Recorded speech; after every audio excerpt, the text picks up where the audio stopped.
Cricket, I wanted to start with you first. Without giving any spoilers, Samantha has such an important arc in season two that's not often depicted in mainstream media, and you handled that with so much nuance. What was your reaction when you learned where her arc was heading for this season, and how did you prepare? Thank you.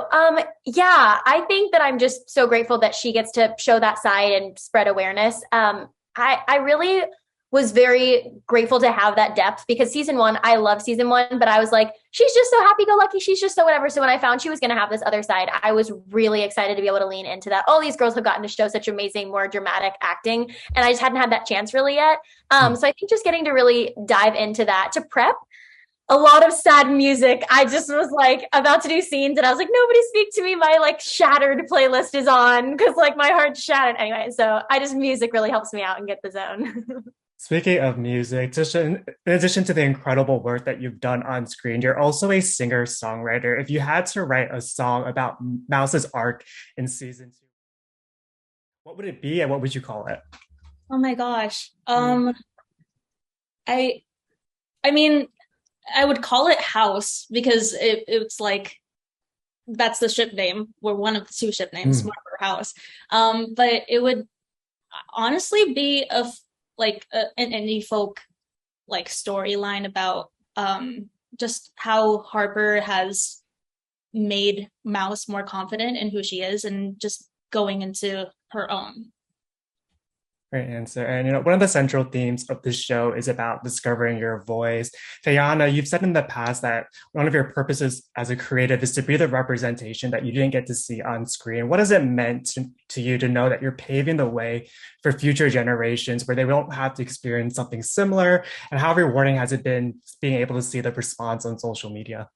It's definitely not something I take lightly. I do talk about all the time, growing up, I didn't see myself on screen. I saw, because I'm biracial, I'm half Black and I'm half Vietnamese. And so I either saw, only my Black side or only my Vietnamese side, if I even saw the Vietnamese side.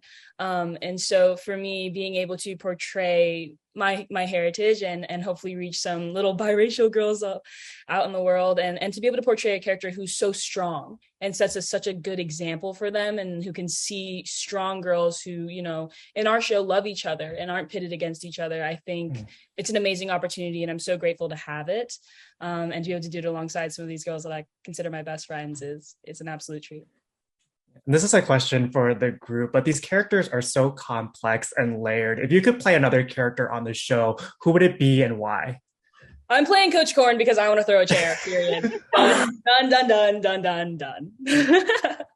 I go ahead, Tisha. I'm thinking over here. Okay.